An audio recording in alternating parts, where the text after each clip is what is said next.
Came home early and overheard my girlfriend bragging about cheating on me. I came home early and overheard my girlfriend bragging about cheating on me, so I left without saying a word. Now she's desperately trying to find me, but I've blocked her everywhere. I'm 38, my girlfriend is 36, and we've been together for 5 years. I just found out she cheated on me, and it happened in the worst way possible. A little about me. I've never been married, and I don't have kids. Not that I didn't want to. Life just turned out differently. Last Friday, after work, I went on a weekend trip with my friends to a lake house owned by one of my buddies. Nothing special, just fishing, drinking, playing games, and relaxing. We do this about every 3 months to have some time away from our significant others. A little break from each other, so to speak. Usually, I stay there until early Monday morning and head straight to work. But this time, I forgot my laptop at home, so around 4 p.m. on Sunday, I left, expecting me home by 6 p.m. I thought my girlfriend, Rachel, let's call her that, hadn't had dinner yet, so I ordered food from our favorite Italian restaurant, picked it up, and drove home. When I entered the house, everything seemed normal. I heard Rachel laughing in the kitchen and decided to surprise her. But as I got closer, I started listening to her phone conversation, and my world collapsed. I thought she was talking to her sister or a friend. The conversation went something like this. Last night was just amazing. He's such an attentive lover. I'm telling you, I've never had anything like this before. We met on Tinder, and he took me out on a date yesterday. As soon as we got to the apartment, we barely made it to the couch. Oh my God, he's so big, like twice the size of my name. I'm definitely writing that again. After those words, I just dropped the food on the floor. Rachel turned around when she heard the noise. I already had tears in my eyes. She immediately hung up and tried to approach me, but I just pushed her aside, went into my office, grabbed my laptop, and walked out. For the past 4 days, Rachel has been calling and texting me nonstop, but I haven't responded once. I checked into a motel in another town, so she's unlikely to find me. My friends and mom have also called because Rachel has been desperately trying to figure out where I am, but I reassured them that I'm okay. My life was shattered by one stupid phone conversation. I really thought I would spend my life with this woman. I'm an only child, and my mom constantly reminds me that she wants grandchildren. I was planning to propose on July 4th, our 6-year anniversary. The ring was already bought, and my friend and his wife, who introduced us, knew about my plans. I'm grateful for any advice. This is my first time dealing with infidelity in a relationship, and right now, I'm just broken. Should I contact Rachel? Should I listen to her after what I heard? Even the thought of her disgusts me. Thanks to everyone who responds. Update 1. She bragged about cheating on you. You'll never forget that. It's time to move on. She showed her true colors. Be glad you found out now and not years into marriage. You've already heard everything you need from her. The best thing you can do is have your friends grab your stuff and never speak to her again. Closure is only possible from her side. Don't ever give her the chance to apologize.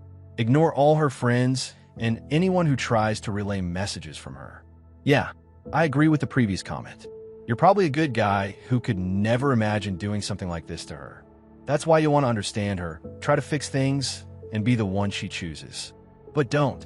Make sure there's no way back. You dodged a bullet. Trust me. I found out last year that half of my life was a lie. After 27 years of marriage and 3 kids, my wife had cheated on me multiple times over the years. I had a chance to leave in the first year of our relationship when I suspected she cheated, but I try to understand and forgive her. Don't make my mistake. Update 2. Hey, everyone. First of all, I want to thank you all for your kind words. This past week has been really tough, and while I didn't have the energy to reply to comments, I read them all. Your words helped me get through this. It was a real punch in the gut, and every single person who commented or supported me helped brighten my week. Now, on to the latest updates. Last Friday, when my friends came to my hotel, I told them everything I had overheard. They were all shocked, to say the least. They asked if I had noticed any signs, but honestly, I hadn't. I admitted I had no idea what to do next. I told them the proposal was off, and given the circumstances, they completely understood. Before they arrived, I had asked them to turn off location tracking on their phones just in case their girlfriends or wives checked. I didn't want Rachel to find out where I was. I knew she was close with one of my friend's wives, and I didn't want to take any risks. That night, we hung out at the hotel bar, and I drowned myself in alcohol, shot after shot, no stopping. It was a pathetic sight. Meanwhile, my friends' girlfriends and wives kept calling them, asking where they were. One of the wives insisted on talking to me because she suspected something was wrong. I refused. She kept repeating that Rachel was worried and just wanted me to come home. I told my friend to handle his wife. For most of the night, I flirted with the bartender and some girls on a business trip, something I'm not proud of. The next day, I thanked my friends for their support, and they went home. Later that week, I asked one of my friends to check on our house since he takes the same route to work. He told me Rachel took Monday and Tuesday off, but returned to work on Wednesday. Once I knew she was at work, I went home and packed my things. The house was a mess, dirty dishes in the sink, clothes everywhere, trash bins overflowing with takeout containers. It took me 3.5 hours to pack everything. Before I left, I cleaned the house. A final gesture. By the evening, Rachel had bombarded me with calls and messages, realizing I had been there and taken all my things. I'm now staying with my mom while I look for a new place. I spoke with our landlord, and he said I can't be removed from the lease without Rachel's signature. That means I have to keep paying my share until October.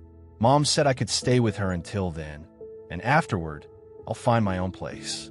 Yep, 38 years old and moving back in with Mom. Great. Thanks, life.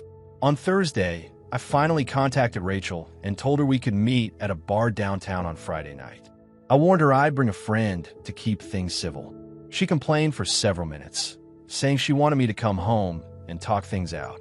I made it clear if she wanted to see me, it would be on my terms. Eventually, she agreed. On Friday night, Rachel arrived at the bar when my friend and I had already been there for about an hour. I had already eaten and downed a couple of shots to calm my nerves. We sat down, and Rachel started babbling about how I was doing and other small talk nonsense. I shut that down immediately and told her I had a list of questions. Her eyes filled with tears right away. I asked her how long it had been going on. She swore it was the first and only time. I told her to stop lying. I made it clear that there was no chance of us getting back together, so she might as well tell the truth and let me move on. She stuck to her story for a few minutes, but then, just as some of you predicted, she admitted the truth. Every time I left for a trip over the past 2 years, she assumed I was cheating on her, so she had fun in return. I was boiling inside. I told her that was the most pathetic excuse I had ever heard. I asked who she was talking to on the phone that day. She refused to answer. I asked if she used protection. She said sometimes. I told her she was lucky that I had already gotten tested for STDs and was clean, so she should only worry if her last guy wasn't using protection. And then, for the grand finale, I told her about my plan to propose on July 4th. I pulled out the ring and told her I had planned to do it at our friend's party, because that's where we first met. That's when she completely broke down. She started begging for another chance.